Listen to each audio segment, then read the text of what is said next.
তাই পশ্চিম বাংলার বিধানসভাতে স্টুডেন্ট ফান্ডের সুর মিলিয়ে আমি আপনাদের বিধায়ক হিসাবে শুধু ভাঙড়ের মানুষের জন্য নয়, রাজ্যের মানুষের শিক্ষার আমূল পরিবর্তনের জন্য, বিশেষ করে প্রান্তিক সমাজের ছেলে মেয়েদের ভবিষ্যৎকে সিকিউর করার জন্য, যেখান থেকে বুনিয়াদী শিক্ষা অর্জন করছে সেই জায়গা থেকে কম্পিউটার এডুকেশন বাধ্যতামূলক হওয়ার জন্য দাবি তুলেছি। আর ওই তিনাঙ্কুরের মতো দামড়া ছেলেগুলো যাদের মনে হয় কলেজে আর কোনো ডিগ্রি ফিগ্রি নয়, তারা কি করছে? এই দাবির সাথে মান্যতা দিচ্ছে না। কথা কি বলছে? এই হয়েছে সেই হয়েছে। আমি এখানে একটু চ্যালেঞ্জ করে যাই আপনাদের মাধ্যমে, যারা বেশি কথা বলছে। আমাদের খুব তাড়াতাড়ি স্টুডেন্ট ফান্ডের রাজ্য নেতৃত্বের নাম ঘোষণা হবে। সেখানে একটা ছেলে যদি মনে হয় পড়াশোনার সাথে যুক্ত নয়, যদি খুঁজে বার করতে পারেন, সাথে সাথে আপনাদের কথা দিয়ে দিচ্ছি তাকে সেই পদ থেকে আমরা নামিয়ে দেবো। আর এই চ্যালেঞ্জটাও আমার টিএমসিবির বন্ধুদেরকে গ্রহণ করতে হবে। তোমার রাজ্য নেতৃত্ব থেকে শুরু করে কলেজের যারা, আমাদের রায়নুর জেলা পরিষদের একমাত্র বিরোধী বিধায়ক দক্ষিণ 24 পরগনা জেলার, ও বলল কি যে কলেজে চাকরি করে সেও আবার টিএমসিপি করছে। এটা কি করে হয়? যাক, সেই চ্যালেঞ্জটা আমি দিলাম। অনেকে অনেক কথা বলছে।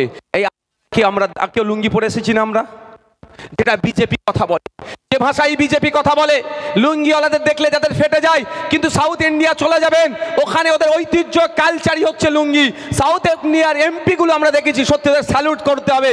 পার্লামেন্টের উভয় কক্ষে লুঙ্গি পরে এসে ওদের ঐতিহ্যকে বজায় রাখে। বিজেপি যে ভাষায় মুসলিম সম্প্রদায়কে লুঙ্গি বাহিনী বলে দেখে দেয়, গত কয়েকদিন ধরে দেখছি এই ভাঙড়ে শিক্ষার আমূল পরিবর্তনের জন্য, ভাঙড়ে স্কুলের টিচারের জন্য, ভাঙড়ে নতুন কলেজের জন্য, ভাঙড়ের মহিলাদের আলাদা কলেজের জন্য স্টুডেন্ট ফান্ড আর আমার পক্ষ থেকে যে সংগ্রাম চলছে, এই সংগ্রামকে বুলন্ডিত করার জন্য আমাদের আজকের এই সমাবেশে অভিভাবক যারা এসেছেন তারা নাকি লুঙ্গি পরে আসবে বলে তাদেরকে খিল্লি করছে। তাহলে বুঝে নিতে হবে বিজেপি যে ভাষায় কথা বলে, আর ওইদিকে নটোরিয়াস ক্রিমিনালের আশপাশে যারা ঘুরছে তারাও এক ভাষায় কথা বলছে। কোনো জায়গায় শুভেন্দু অধিকারীর সাথে মমতা ব্যানার্জি যে পার্থক্য নয়, এটা পুরোপুরি বোঝা যাচ্ছে। আমি অবাক, শুধু আমাকে কয়েকটা ছেলে পাঠাচ্ছিল, আমি বললাম ইগনোর করো, ও হালকা বয়সী ছেলে পুলে, যদি আমার খুব বেশি বয়স হয়ে যায়নি, কিন্তু আপনারা যে দায়িত্ব দিয়েছেন বয়স্ক লোকের মতো ভূমিকা পালন করতে হচ্ছে। যাক, ভাবতে পেরেছেন বিজেপি যে ভাষায় কথা বলে, সংখ্যালঘু মুসলমান লুঙ্গি পরে আসলে যেভাবে খিল্লি করে, তৃণমূলে টিএমসিপির ছেলেপুলেরাও সে ভাষায় খিল্লি করছে। তার মানে কি? কোথাও রসুনের কোয়া কোথাও গিয়ে জুড়ছে তো নাকি? সেই জন্যই আপনারা ভাবুন, রাজ্যে ৭৭টা এমএলএ জিতে আছে, কোথায়? বিজেপির বিধায়করা জিতে আছে। ওখানে কোনো ডিস্টার্ব নাই। ডিস্টার্ব কেন ভাঙড়ে করতে হবে?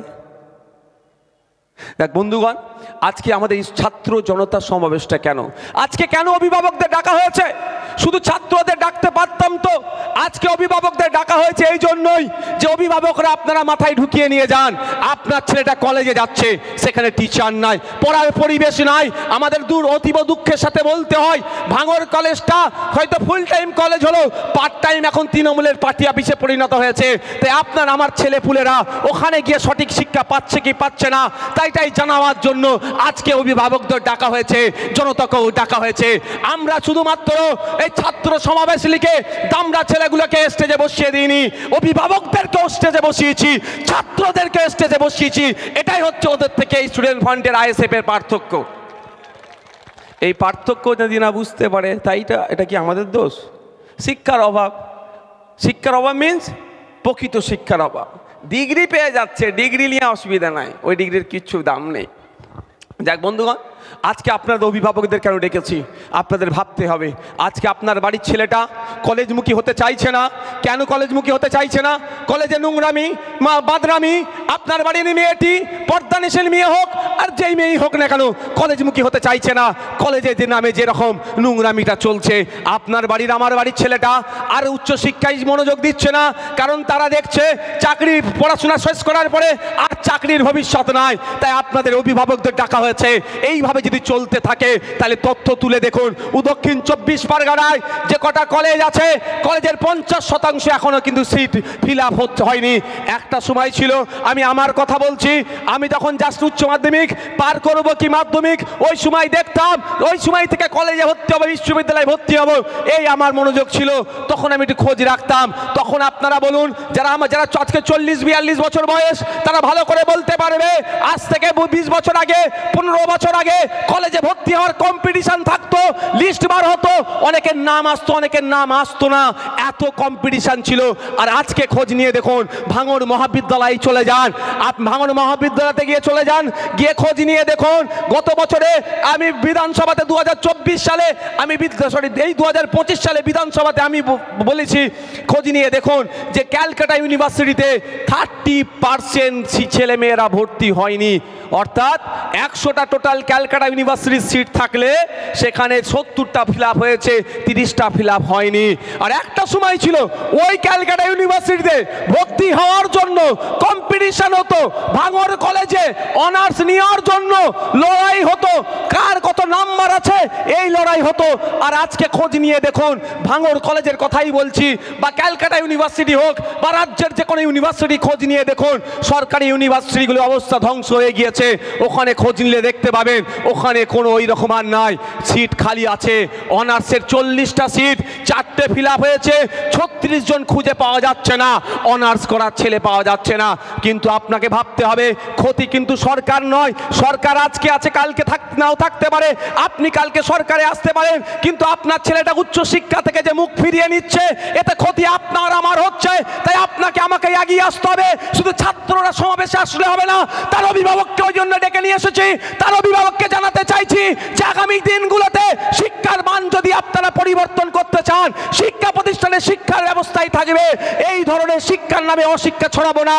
এবং 100% যাতে সিট পূরণ হয় তার পরিকাঠামো তৈরি করার জন্য আপনাদের সাথ আমাদের লাগবে। তাই শুধু ছাত্ররা সাথ দিলে হবে না, ছাত্রদের অভিভাবকদেরকেও সাথ দিতে হবে। সেই জন্যই আজকে আমাদের ছাত্র জনতার সমাবেশ।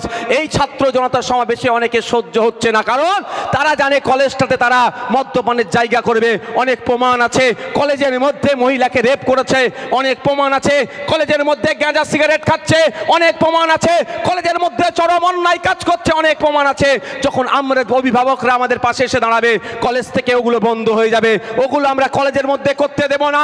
শিক্ষার জায়গা শিক্ষা হোক, আরো ভালোভাবে কিভাবে শিক্ষা হবে, আরো বেশি করে ডিপার্টমেন্ট কিভাবে খুলবে, আরো ভালো ভালো ফ্যাকাল্টিস কিভাবে আসবে তার আলোচনা হবে। সেই জন্য ওরা সহ্য করতে পারছে না, আমাদের ছাত্র জনতা সমাবেশকে ভুলণ্ডিত করার জন্য মিসগাইড করছে। তবে একটা কথা আপনাদের বলি, আমরা আমাদের নতুন করে বলতে লাগবে না, শুধু রিমাইন্ড দেবো আপনাদের। কথাই আছে না, অন্ধকার জগতের প্রাণীকে আলো পছন্দ হয় না। কি গো, বুঝতে পারলে? অন্ধকার জগতের প্রাণীর আলোকে তারা কি হয়। আজকে আপনি পশ্চিম বাংলায় গার্জেনরা আসছেন, জানতে হবে গার্জেনদেরকে এই জন্য ডেকে নিয়ে এসেছি আমরা। শুধু ছাত্রকে দিয়ে ছেড়ে দিলে হবে না, গার্জেনদের মাথায় ঢুকাতে হবে। তাই গার্জেনদেরকেও ডাকা হয়েছে, জনতাকেও ডাকা হয়েছে। 2012 সাল থেকে 2024 সাল এই সময়ে পশ্চিম বাংলাতে প্রায় 25,000 স্কুল বন্ধ হয়ে গিয়েছে। ওই 25,000 প্রাথমিক স্কুলগুলো কোথায়? এই ভাঙড়ে না হলেও পশ্চিম বাংলার বিভিন্ন প্রান্তে আছে। ওই স্কুলগুলোতে কারা পড়াশোনা করে? যারা দিন আনে দিন খায়, যাদের মজুরি 250-300 টাকা, তাদের বাড়ির ছেলেরা, কৃষক, ডে লেবার, আপনার যারা আছেন আর্থিকভাবে যারা দুর্বল, তাদের বাড়ির ছেলেরা ওই 25,000 স্কুলে পড়াশোনা করতো। যখন ওই 25,000 স্কুল বন্ধ হয়ে গেছে, তারা কি টাকা দিয়ে আর প্রাইভেট স্কুলে পড়াতে পারবে? ক্ষতি কার হচ্ছে? আপনার আমার ক্ষতি হচ্ছে। তাই আপনাকে আমাকে এক জায়গায় থাকতে হবে, এক জায়গায় থেকে আওয়াজ তুলতে হবে। তাই আপনাদেরকে আজকে ডাকা হয়েছে। আপনি অবাক হবেন, শুভেন্দু অধিকারী বড় বড় গল্প দেয়, হিন্দু হিন্দু ভাই ভাইয়ের গল্প দেয়। শুভেন্দু অধিকারীকে প্রশ্ন করতে হবে, 2011 বছরে সারা ভারতবর্ষে প্রায় 90,000 স্কুল বন্ধ হয়েছে। এই 90,000 স্কুল বন্ধ হয়ে গেছে, এর দায় কিন্তু নরেন্দ্র দামোদর দাস মোদীকে নিতে হবে, শুভেন্দু অধিকারীর বসকে নিতে হবে। শুভেন্দু অধিকারীকেও কিন্তু গণতান্ত্রিক প্রক্রিয়ায় ছেড়ে কথা বলা হবে না। স্কুল বন্ধ হলে লাভ কার লস কার জানেন? স্কুল বন্ধ হলে লস আপনার। এই যা গার্জেনগুলোকে ডেকে নিয়ে এসছি আজকে তাদের, আর লাভ শিল্পপতিদের, পুঁজিপতিদের। আমি একটা উদাহরণ দিচ্ছি। শানপুকুর গ্রাম অঞ্চলের মাঝেরাইট গ্রামে একটা প্রাইমারি স্কুল আছে। ওই প্রাইমারি স্কুলটা বন্ধ হয়ে গেলে লাভ কার হবে? সরকারের হবে, লস হবে ওই এলাকার মানুষের। কারণ স্কুলটাকে জেসিপি লাগিয়ে কি তুলে নিয়ে চলে যাবে নাকি? এরকম হয়? তাহলে ওই স্কুলটা কিছুদিন বন্ধ থাকবে। বন্ধ থাকার পরে দেবেন হঠাৎ রংচং হচ্ছে, হয়ে দেবেন সামনে কিছু গাছ ফাছ ফুল গাছ টুল গাছ লাগিয়ে শুধু চাকচিক্য করে দিয়েছে, প্রাইভেট স্কুল হয়ে যাবে। যেটা 250 টাকা দিয়ে আপনার ছেলে 1 বছর ধরে পড়াশোনা করতো, ওই স্কুলই আবার প্রাইভেট হয়ে যাবে, আদানি আম্বানি শিল্পপতিদের হাতে তুলে দেবে। ওই স্কুলটায় কি হয়ে যাবে, তখন মাসে 2000 টাকা দিয়ে আপনার ছেলেকে পড়াতে হবে। আপনি পারবেন না? সম্ভব কি ভাই? তাহলে কি আপনার ছেলে পড়াশোনা থেকে দূরে যাবে? আর আপনার ছেলে পড়াশোনা করলে বোমগুলি পিস্তল হাতে তুলবে না? তা আপনার ছেলে যদি পড়াশোনা করে তাহলে আর তামান্নাকে বোম মেরে খুন করতো, যার স্মরণে আজকে আমাদের যদি আপনার ছেলে সঠিক থাকতো তাহলে আনিসকে হত্যা করার দিকে এগিয়ে দিত না। আপনার ছেলে যদি উচ্চশিক্ষায় শিক্ষিত হতো তাহলে রোহিত ভেমুলাকে তারা খুন করতো না। সলিল আবার যেগুলো ইতিহাসগুলো আছে সেগুলো আর তৈরি হতো না। তাই বন্ধুগণ, আপনাকে আমাকে তৈরি হতে হবে, আপনাকে আমাকে জাগ্রত হতে হবে, আপনাকে আমাকে আপনার আমার লড়াই লড়ে নিতে হবে। আপনার আমার পাশে কেউ থাকবে না। আপনি যদি মনে করেন আপনার লড়াইটা কেউ লড়ে দেবে, সম্পূর্ণ বিতা হবে, এই লড়াই আপনি জিততে পারবেন না। তাই বন্ধুগণ, হ্যাঁ নেতৃত্ব কেউ দিতে পারে, কিন্তু নেতৃত্বের হাতে লড়াই তুলে দিয়ে আপনাকে ঘুমালে চলবে না। আজকে ছাত্র জনতা সমাবেশ থেকে প্রতিজ্ঞাবদ্ধ হতে হবে, পশ্চিম বাংলার এই 25,000 প্রাইমারি স্কুল রাজ্য সরকারকে অবিলম্বে খুলতে হবে। এই বাংলার মাটি থেকে আওয়াজ তুলতে হবে। কারা সহমত আমার সাথে হাত তুলুন তো। আপনারা সহমত তো যে 25,000 স্কুল বন্ধ? হাত তুলে রাখুন। 25,000 স্কুল বন্ধ হয়ে গেছে, সেটা চালু করতে হবে। আপনারা সহমত তো নাকি? আর নতুন নতুন স্কুল তৈরি করতে হবে। মাননীয়া বলেছিল 10,000 মাদ্রাসা দেব, 10,000 মাদ্রাসা দিয়ে তো দূরের কথা, 614টি মাদ্রাসার বাইরে একটিও মাদ্রাসা দিতে পারেনি। উল্টে আমরা কি দেখলাম, 10,000 মাদ্রাসাতে 614টি মাদ্রাসাতে 10,000-এর বেশি শূন্য পদ হয়ে গিয়েছে। তাই আমাদের আওয়াজ তুলতে হবে। আমি আপনাদের বারবার বলছি, আমার লড়াইটা কোথাও আপনাদের বুঝতে হবে। লড়াইটা করে কামিয়ে খাওয়ার জায়গা নয়। লড়াইটা যদি করে কামিয়ে খাওয়ার চিন্তা হতো তাহলে এতক্ষণ আমি তৃণমূলের মিনিস্ট্রি নিয়ে ঘুরতাম। কিন্তু আমার লড়াইটা কি, সমাজকে কিছু দিতে হবে, সমাজের জন্য চলতে হবে। না হলে কি হবে, ওই দেখতে পাচ্ছেন না কি অবস্থা চলছে। সেই আপনি একটা কথা বলবো, খারাপভাবে নেবেন না তো ভাই। শুধু আপনাদের নয়, সারা রাজ্যের কথা বলছি। SIR নিয়ে আতঙ্কিত হয়ে করা হয়েছিল তো।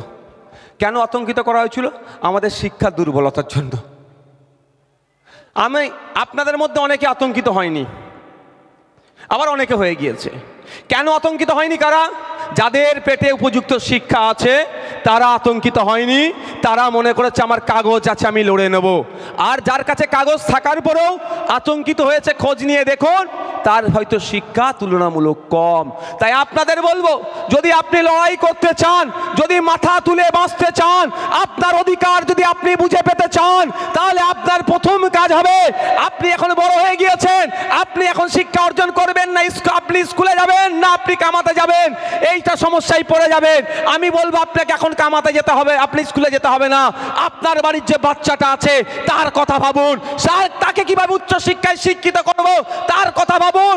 তা না হলে কিন্তু আপনার যেরকম ধ্বংসের দ্বার প্রান্তে এসে দাঁড়িয়েছেন, আপনার ছেলেটা কিন্তু ধ্বংস অলরেডি হয়ে যাবে।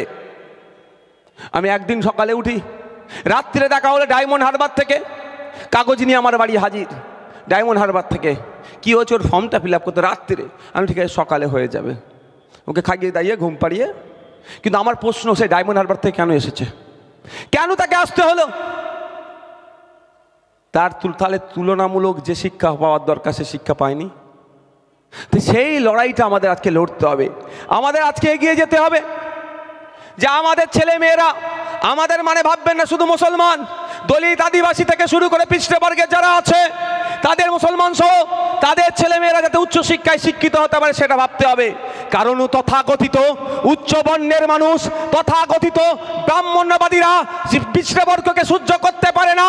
আপনারা জানেন এখানে একটি নাম লেখা আছে, এই আজকে যাদের স্মরণে এই প্রোগ্রামগুলো হচ্ছে তাদের মধ্যে একজন একজনের নাম রোহিত ভেমুলা। জানুয়ারি মাসের 15 তারিখে 2016 সালে সেই রোহিত ভেমুলা একজন পিএইচডি স্কলার হওয়ার পরেও তাকে সুসাইড করতে বাধ্য করেছিল এই তথাকথিত উচ্চ বর্ণের মানুষেরা। তার অপরাধটা কি ছিল? সে দলিত, সে উচ্চ শিক্ষায় শিক্ষিত হয়ে যাবে এটা মেনে নিতে পারেনি, তাই তাকে বারবার তাকে জাতি বিদ্বেষের শিকার হতে হয়েছে। ফলে সে লড়াই করে উঠতে না পেরে তাকে সে সুসাইড করতে বাধ্য হয়েছে।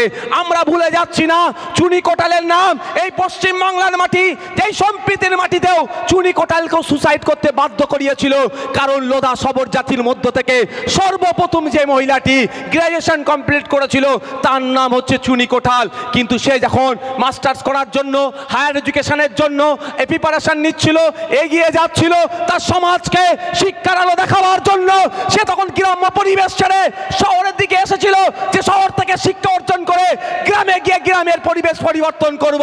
তথাকথিত উচ্চ বর্ণের মানুষরা সেটা সহ্য করতে পারেনি। তখন দেখলাম কি ওই চুনি কোটালের এত মানসিকভাবে তার উপরে এত প্রেশার হয়ে দেওয়া হয়েছিল, তাকে বর্ণ বিদ্বেষের বারবার শিকার হয়েছিল, জাতি বিদ্বেষের শিকার হতে হয়েছিল, ফলে সে সুসাইড করে নিয়েছিল। তাই বন্ধুগণ, আজকে দলিত, আদিবাসী, মুসলিম নির্বিশেষে সকলের পাশে স্টুডেন্ট ফ্রন্ট থাকতে চায়, শিক্ষার সমান অধিকারের কথা বলতে চায়। তাই স্টুডেন্ট ফ্রন্টের সাথে আমাদের প্রত্যেককে সাথ দিতে হবে। স্টুডেন্ট ফ্রন্ট শুধুমাত্র আইএসএফের একটি শাখা সংগঠন নয়। স্টুডেন্ট ফ্রন্ট আগামী দিনের যুব সমাজের ভবিষ্যতের দিশা দেখাবে।